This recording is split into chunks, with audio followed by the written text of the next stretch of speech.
I think that the reality is that there's two types of employees. There's missionaries and then there's mercenaries. I don't know if this is a phrase y'all have heard already, but I love that mentality. And early on, it's really important to have more missionaries than mercenaries. But it is basically impossible to keep 100% or 95% missionaries as the company scales.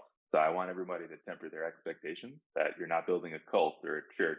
This is a company, and some people don't give a shit about their job and their mission. Mission of the company doesn't really matter to them. And so I live with that reality, and I'm totally cool with that reality. But I do keep a lookout for the ratio. How many people are here because they really believe in this thing versus how many people are here because they just need a paycheck and they're good at their job and we need them.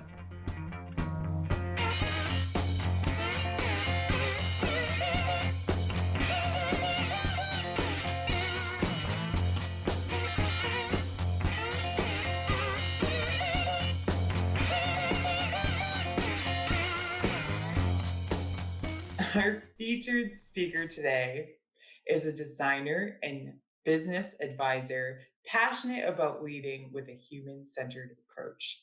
After his time as a VP of product and design agency of record for Link Bank, he grew Mode Mobile, and currently he started further faster ventures where he polished the process for finding leading indicators of product market fit. Nick, it's so delightful to have you as our guest today. Thank you for making the time to join us. Oh, so pleasure's all mine, Spencer. Nancy, thanks for having me. Excited to talk about my voyage. Hopefully, the relevant aspects to the community here. I'm sure you've got lots of stories to tell. I was wondering if you might take us back and talk about some of the early parts of your life, maybe some of the events or people that you feel were really influential in helping you take the first steps in your career.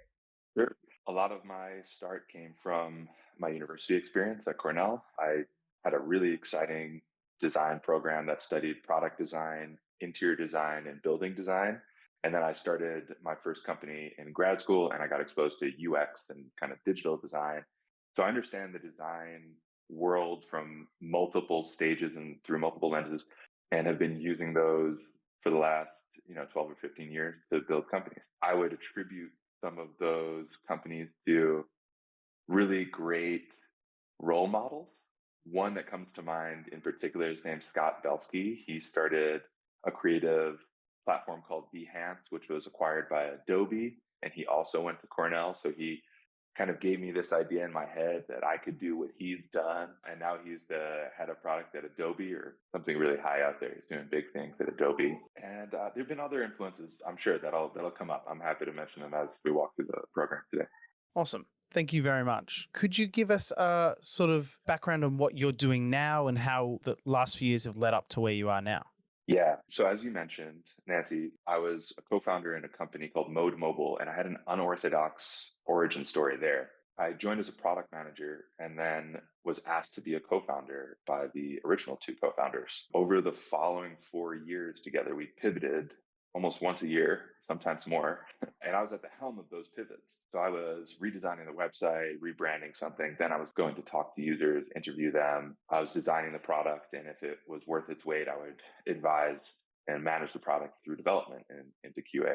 And realized that was called product management, realized that there was a whole discipline out there that I could study and learn from and refine that experience. I had a great time. As soon as we found some sort of product market fit, the company began to grow. And this was actually the last time I was on Discord. One of our last pivots was in the blockchain space, and Discord is just a home to a lot of crypto heads. I don't know if we have some crypto nerds on the call today, but we built a blockchain technology that helps people monetize their time and attention. The security token sale did really well. We raised $36 million in like a month, maybe a little bit more. And the company began to scale. And so I was able to hire up basically a product department, a proper product department, which was really nice.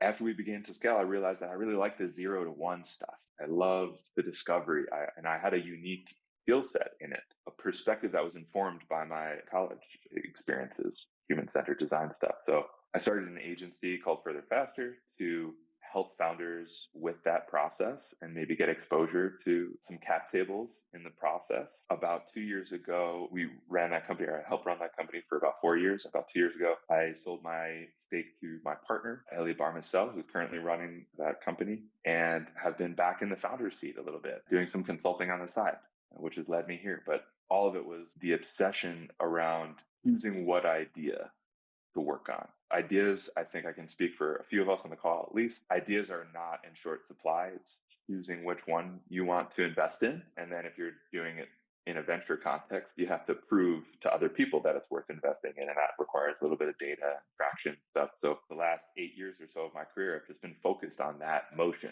I think it's incredibly valuable, obviously for me as a serial entrepreneur who's going to start multiple businesses over my life, but also to the founders that I advise and consult with on a weekly basis.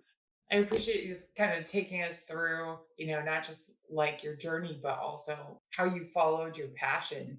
And that's something we've asked here recently. How do you decide what to give energy and time to, and maybe for how long you should give that energy and time to it, and what to say no to or shut down? Like, what lens or filter do you run that through?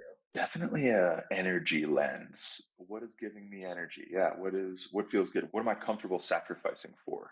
Because I think that's what entrepreneurship is. It's a constant sacrifice. You're either sacrificing a higher income, you're sacrificing, time with family, sometimes your health. So that's the question I would ask myself at the beginning is, do I feel good making this sacrifice? And then after a few years of sacrificing, usually some other part will say, hey, I think I've sacrificed enough here. There's a sacrifice ledger that I didn't know existed. I monitor that and I look for opportunities there. And I think after I'm done with the project, I need a little bit of time to build up my reserve. So I'm ready to sacrifice again and indulge in family, health, income in between those phases. And I've gone through a couple of those. I would say I'm in one of those right now. That's how I would describe where the decision of where to put my time and energy. That's so interesting. I haven't heard the term like a sacrifice ledger before. Is that something you just came up with on the spot? Yeah, I've also never heard of that. Brilliant, brilliant. I do think you're right. Entrepreneurship is a constant and changing trade off. Sometimes you're sacrificing one thing, sometimes you're sacrificing something else to all to get whatever your goal, your ambition is going. You mentioned earlier about you enjoy that 0 to 1 phase of a startup. And I think that's something that I personally really resonate with, particularly what you were saying also about having an abundance of ideas. Could you tell me when you get to the point like in Mode Mobile where you have been working on your own on this, like pretty much you are the team that you're working in, and then you have the opportunity to expand it out. What do you think are the necessary steps to go from, okay, I've got us to 1. Now I need to be able to offload the capability to all these other people who don't know it so I can extract myself out to get into the phase that I'm interested in? Make sure I'm understanding, Spencer. We're asking 1+, not 0 to 1. Well, I'm asking how do you set the team up to do 1+ so you can get back to 0 to 1? Okay. Does that make sense? Yeah. I think documentation is your friend here.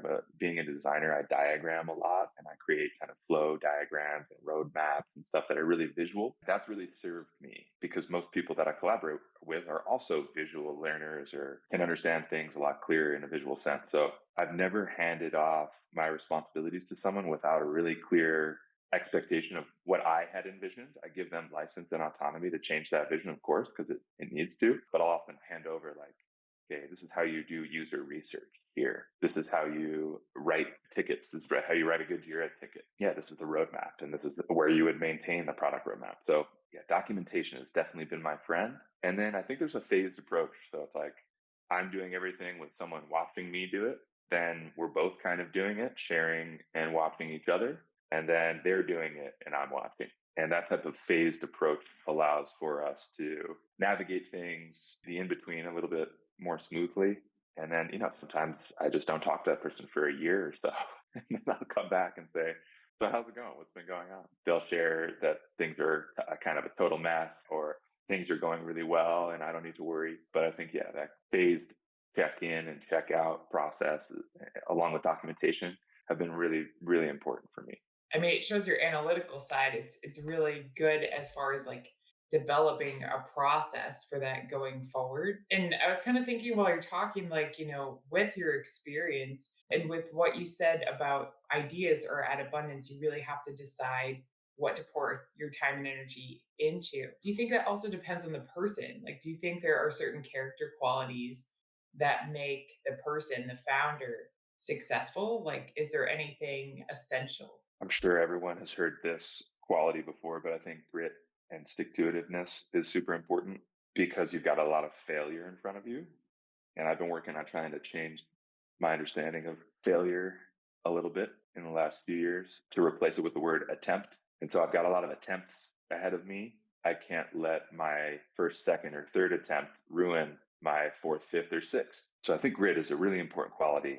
I think the other is like resourcefulness. I think a lot of people have resources at their disposal, either their network, the internet, books, their previous experience that they just don't realize is a resource to them and aren't capitalizing on that resource enough. So I think resourcefulness and being able to identify opportunities before other people do is another super important quality to have as an entrepreneur. Yeah, well said. I think it's underrated how important it can be to be able to scrap's probably not the right word. No, scrappiness is a great word. Love that word. Yeah. To be successful in entrepreneurship really requires that kind of thing. When you have been working with these other startups, have there been scenarios where you've had the early discussions and you've been like, I know I'm going to enjoy mentoring them and working with them? How do you tell if it's going to be a startup and a team that you enjoy working with? I enjoy working with startups that have a low ego and an organizational culture of curiosity. And that's pretty rare, unfortunately, especially in a male dominated, dare I say, white male dominated industry. There's a lot of ego.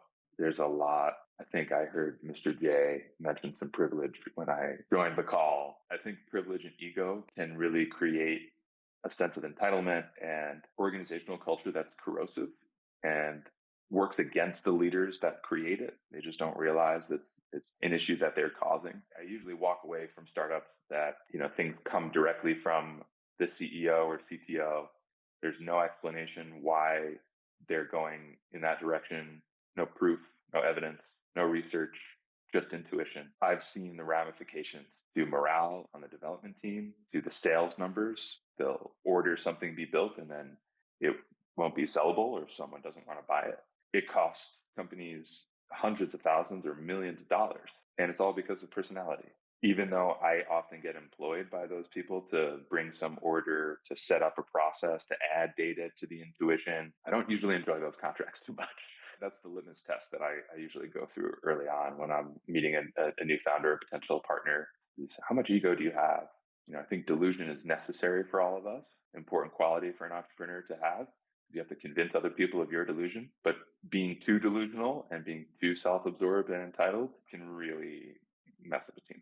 Going off of that and, seeing you kind of in this advisory stage of your career along your entrepreneurial path, how has that really informed how you would advise companies to go about their business building? Do you feel like you did things in the right order? I can tell you a lot of us have said no to that question. How do you persuade an excited new entrepreneur? No, it's really better if you go back a couple steps. Yeah. What's the phrase? Slow is steady, steady is fast, maybe something along those lines. I really believe in that. Taking measured steps, there's consensus and everybody is on board with the direction that we're going in. I think is super important. Startups are meant to move fast, but I think oftentimes move too fast, where the entire team can't keep up in terms of why we just made a decision. Why are we releasing this before that feature, et cetera? Going back to the visualizations and the roadmaps, I think those kinds of documents really provide consensus amongst multiple departments and can allow the team to move forward in unison. The number one motion that I see people do poorly or skip is customer interviews. A lot of what I spend my time on is interviewing customers for my clients and the companies that I'm advising because they don't have an ongoing engine in the background. I think Product market fit isn't something that you achieve once. It's something you constantly need to do because the market is constantly changing, as is your consumer and product. Setting up something in the background that's kind of running on it almost automatically. It doesn't require a ton of attention and time and commitment from executives or other team members. And it's just generating smart output, insights from customers, new feature potential, new product line opportunities. That's the fire that keeps leaders going in a direction that's defensible and combats the issue I was talking about before, where it's just a top down king or queen, says something and we all do it. If you have a process and some documentation, some research that you can add to your intuition, your believability goes way up, morale goes up, productivity goes up. And so that's the thing that I advocate most for is good customer discovery and making sure that that's operating almost automatically in the background.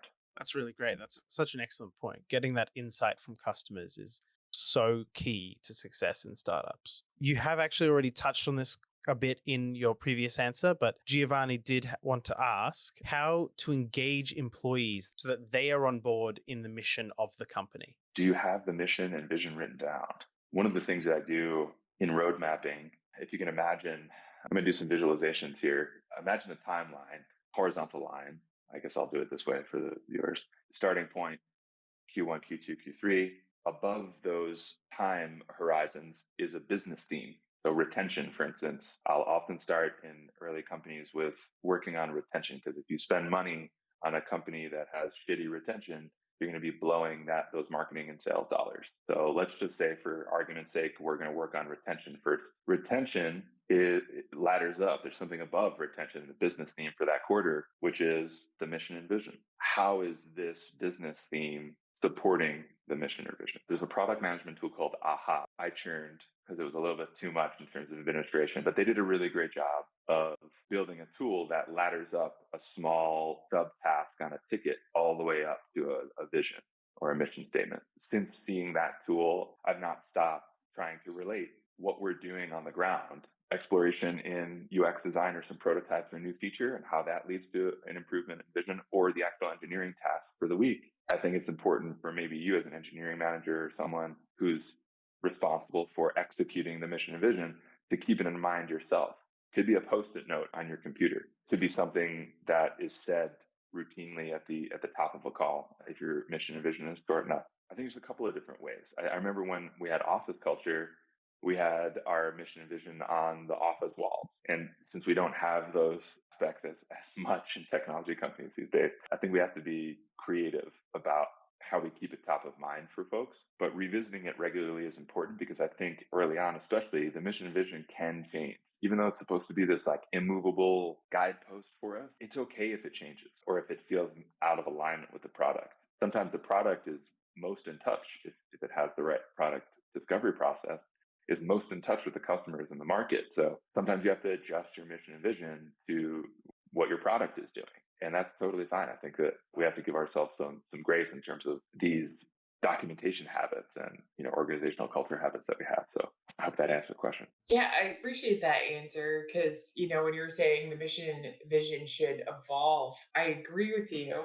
But I'm also kind of thinking about it in a couple different ways because I'll just say personally that once I realized that it was more about finding the why, going back to Simon Sinek, that was so much easier for me because then even when I was working for a corporation, I could find my why in their mission and vision, if that makes sense. Hello, all. I hope you are enjoying this episode. I want to ask you, our listeners, if you could give us a review in your podcasting platform of choice. We don't have sponsors and we don't run ads, but we are looking to grow. So if you feel we bring value to your listening experience, please drop us a review when you get a chance. Thanks so much. Now on with the show.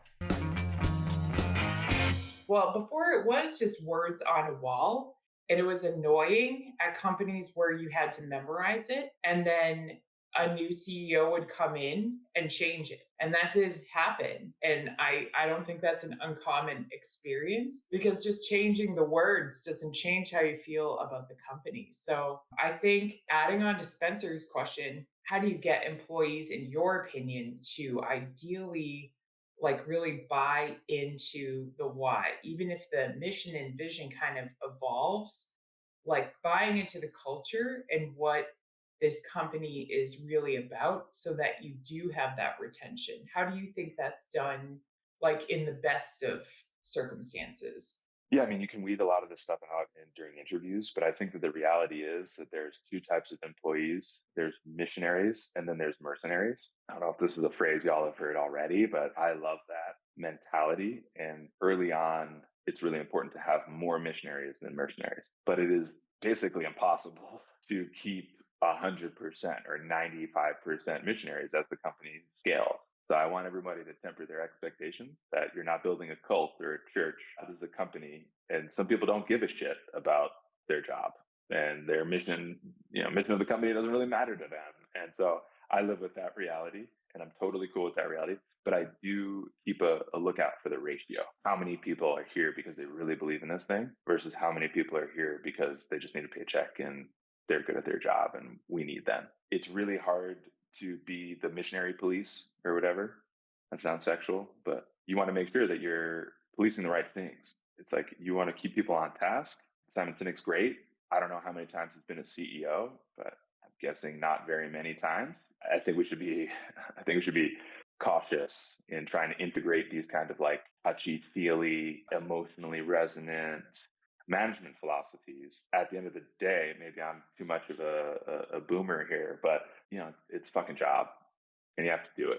If you feel like you're outside of, resonating with the mission, that's on you and you can choose to go and find a different job. That's great. Go and find something that resonates and feels good every day when you wake up because that's important to you. For companies, I would just keep a lookout for the ratio as you grow. Have more missionaries early on than mercenaries and manage mercenaries with grace as the company grows. Well said. I really appreciate the way that you've been talking with us has been like you're willing to engage with discussions that are conceptual and missionary focused, but you're also willing to engage with the realities of situations. And I think that's super powerful, super important. Yeah. There's a lot of books written for us out there telling us about how things should be done. And I don't know. Sometimes I feel like it's a net negative because we feel self-conscious that we're not doing it like Simon Sinek does it or, Brene Brown or all of these thought leaders. But the reality of this stuff is like you just do your best and you just try to love the person that you're working on something with. That's the advice I would give. Is I think a lot of people just choose to fight against the we're family culture because I think that that's bad and detrimental to itself. Like we're family, we're all family here. I think that's kind of bullshit. But I do think love is real and loving the person that you're building with is really important. Coming from a place of generosity and thoughtfulness as you do with love can change the way a person responds to you. And if you lead with that, I don't want to sound too much like Simon Sinek, but lead with love, it'll come back to you. And I've been really fortunate to genuinely love all of the partners I've built businesses with and a few of the teammates that I've either hired or have worked with. That's the mushy part that I'll end with there. Much appreciated. Much appreciated. As I said, I really appreciate how you're talking with us. I really like the honesty. That means a lot. Now, you've worked with a number of different teams and groups now that you've loved, which is great. But how do you think your leadership has changed from like when you really first started being in a leadership role, and I at least had no idea what the hell I was doing, to like where you are now, where you can really engage with it? I've tried to be less interested in being right. I think being right is something that's ingrained in us from school. You have to have the right answer. Maybe if you're taught argumentation and debate, you have to win.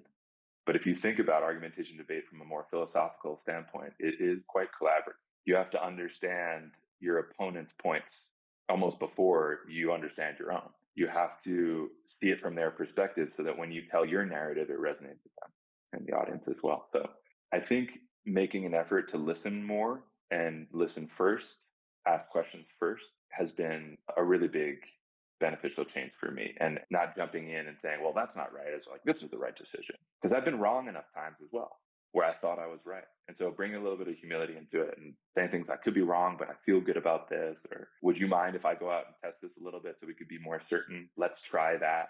And then if that doesn't work, can we try something else? Asking for solutions Because I think, as a manager, teammates and employees will come to you with problems and not solutions, which is one of my most frustrating things as a manager. And so asking them, what is the solution, instead of trying to recommend something, empowering them to kind of come up with a solution, ingraining that behavior and habit in their own mind is super helpful. So yeah, I think that's one of the leadership qualities that I've been working on more recently. And I have a newborn at home. He's teaching me patience. So listening and patience, definitely top of the list for me these days. Excellent answer.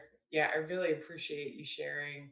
I think it's not an easy thing to say that you're working on not needing to be right. I didn't even realize that I had that need, to be honest with you, until enough people pointed it out to me. And then you kind of just need to figure out what you need to feel comfortable with being wrong, in my opinion, anyway. And I have to say, your reaction to Simon Sinek was interesting. I personally would not just I know that there are plenty of thought leaders. I don't put them all in a bucket. I would say that I think what I found helpful, not new, but helpful about the way that he helps people find their why is that if you're a person, kind of how I've seen my own journey, who is more chameleon like and can take yourself, into all these different roles and not really know what you stand for, I think it's hard for you to buy into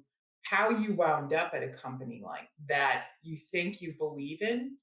But when you find that at the lower level, and this is what I would love to see change in American work culture personally. When you find that at the lower level, it's so much easier for people at the higher level to do these big moves and switches without that big exodus. But I mean, you're right. I'm not a CEO either. So I'm not in that sense. Feel free to prove me wrong.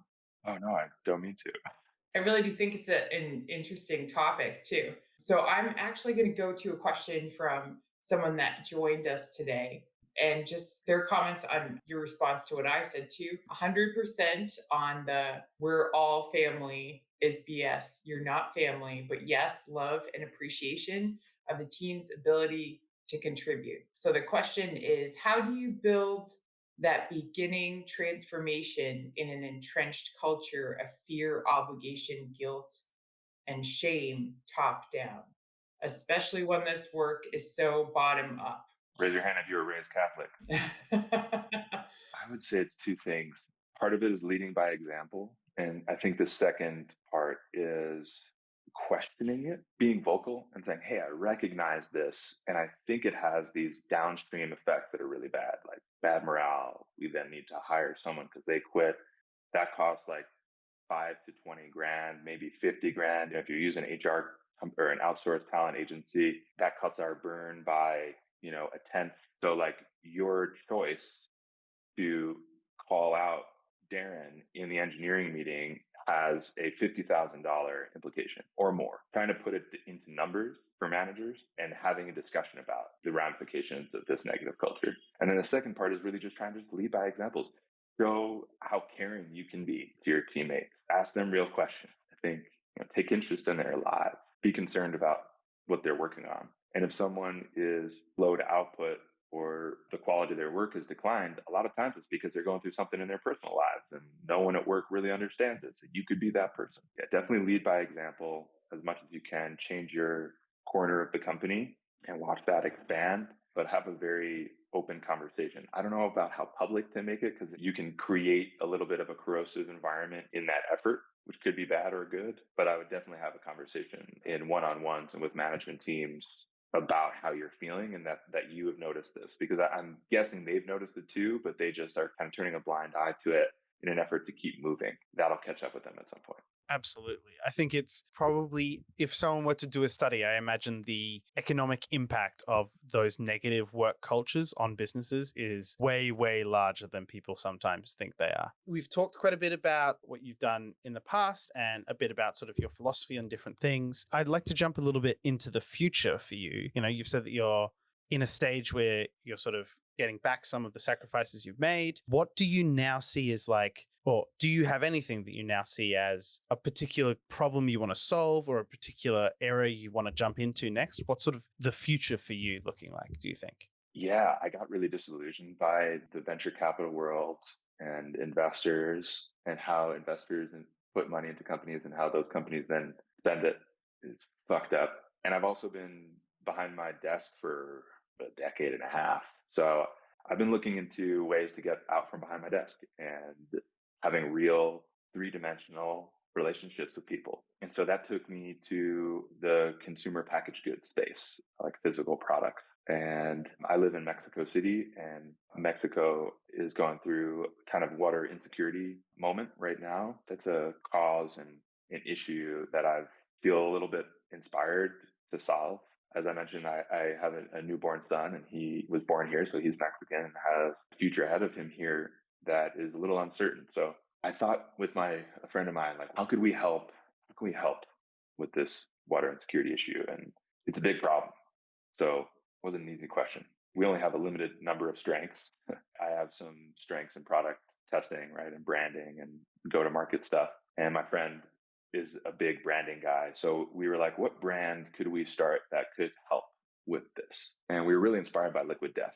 So we're starting a canned water company here in Mexico called Pinche Agua. I don't know if anyone on the call knows Spanish, but there's some humor in the name. About 30% of the profits from that canned water will go back to water security projects. So we're using an ingrained consumer habit that exists and is not going anywhere, purchasing water, and trying to use that capital and channel it into a more beneficial space. And I have this idea in my head that it's actually not a water company, it's an innovation company that uses a water brand to fund itself.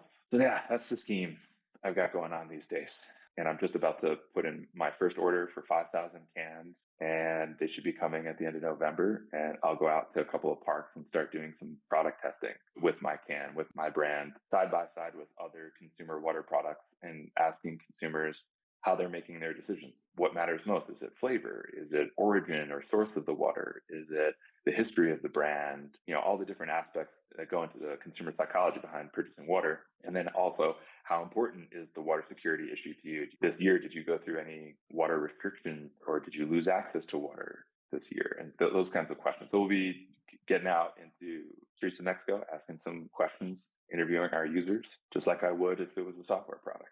You're right. Those questions are the most important. I mean, honestly, we know someone from our class who's done an amazing job with water solutions in Brazil. I remember when she was part of my team at boot camp, going out and asking some of those user questions, just like, do people perceive this problem that you see? Because even if it's what's, making them ill, it depends on their perception. As crazy as that is, it's something that we all deal with.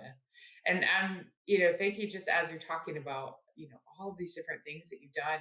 At this point in your life, how do you define success for yourself? And do you still, I kind of feel like sometimes it can be easy to hide behind business metrics, but apart from that, do you have a way that you measure it personally and professionally? Do you feel like that's kind of melded into one and the same? Well, especially now that I have a kid, brass taxes, am I making money? Or is this investment going to bankrupt me or, put me in an insecure space? So that's definitely the realistic answer. I think the second kind of goes back to the first. It's like, am I willing to sacrifice for this? And I feel very committed to this water project and have a really strong confidence that it will work in some degree. Even if it doesn't work, I guess the real success metric for me is, have I learned something? Can I apply these learnings to another attempt? And the beauty of having experience in multiple different industries and multiple different stages of the business is I've been able to take something that's worked in, an early stage health tech company and apply it to a late stage publishing company, or something that works in CPG and apply it to internet. And so I'm just looking for opportunities to learn some new stuff, sometimes about myself, mostly about other markets and business building tactics. And just because I'm a consultant, I get to share those those lessons with other folks, and that helps me keep the roof over my head. Yeah, absolutely. I mean, I can't imagine how clarifying it is having a kid and being like, this is now number one de facto priority. Definitely, I think, strips away a lot of the fat, so to speak, on Yes, definitely, Spencer. I would agree. Now, the origin of this community is the MIT boot camp, which is into venture leadership. Are there any particular frameworks or books or resources that you found particularly useful in your journey that you'd be like, this is one of the number one things I'd recommend to people? Yeah, I've got three that I'll share. Aside from like Lean Startup and Startup Owners Manual, those things, check those out. They're good. They have some good ground rules. But Hooked by Nir Eyal, a habit forming, how to make habit forming products, something along those lines. He creates this really great framework, like a 4-quadrant framework of trigger, investment, variable reward. Forget the forest. Nancy, you've read it. I don't know if you can chime in there, but there's a good cyclicality to his framework. So definitely Hooked, Job to Be Done by Tony Ulwick has changed the way that I conduct user interviews and gather data from customers. And that's a pretty strong framework. I don't apply it religiously, but I definitely use it to inform my strategies. And Sprint, which is written by Jake Knapp and the guys at Google Ventures, they kind of codified how to go through a design sprint in a week or 5 days. And again, I don't do it in 5 days because I don't have the resources that Google Ventures does. I do it more like 3 weeks or a month, slow it down, but I go through all the steps in a very similar way. I kind of combine all of those and a couple of other books to do the framework that I practice on a regular basis. Thank you so much. Yeah, I definitely agree with you on Hooked and the habit loop experiment. Even just that part, I think he has on his website is really fascinating. And it is something that I use with clients. It really is interesting to try it out for yourself, even if you're not a behavioral science nerd. There's a question that we do like to end with, and really it's, just looking at your journey so far, what words of wisdom would you like to leave us and kind of the greater entrepreneurial community with? Stay curious. I think curiosity and humility and looking to be proven wrong is the best secret weapon that a delusional egomaniac can employ. If you're an entrepreneur, you think you're right. If you're an entrepreneur, you think you've got what it takes. And questioning that and allowing other people to give you feedback, staying curious about yourself, but also staying curious about your customers is the number one most important mental framework that I've used in my career. That's awesome. Thank you so much. Everyone here is going to really appreciate everything you've shared with us. It's been really, really great talking with you today. Thanks for the space. Myself and everyone behind Founders Voyage feel fortunate to be a part of this community with everyone and for the opportunity to bring this cooperative learning experience each week, each Saturday. Nick, obviously, if you have anyone you want to recommend for us to come on and become part of the community, we'd love that recommendation. I have a couple of MIT grads, actually. It might be a perfect fit. Perfect. Yeah, absolutely. Obviously, you're very welcome to come and join us next week or any following week at the same time for another inspiring conversation. In the meantime, we have our edited podcast under Founders Voyage on your favorite podcast platform or directly on our website, foundersvoyage.org. And if you'd like to support the Founders Voyage podcast that we're working so hard to edit, you can do that directly through our Patreon. Once again, Nick, thank you so much for coming on. It's been an absolute pleasure talking with you. Likewise. Thanks, King. Have a great day, evening, morning, wherever everyone is. Day is always safe because it could be the next day too, right? It could be. Very true. Yeah, thank you so much, Nick. It's a pleasure getting to know you. And if you have need for help, inspiration, what have you, definitely call upon us too. Absolutely. I'll see you in the halls of the Discord. All right, sounds great. See you guys.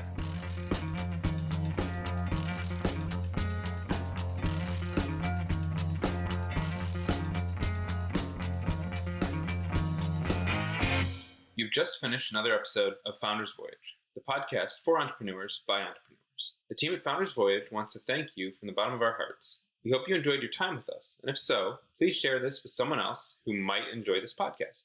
You can also support us by leaving a review on Apple Podcasts and Spotify, and by donating to our Patreon. Outro music today is Something for Nothing by Reverend Peyton's Big Damn Band.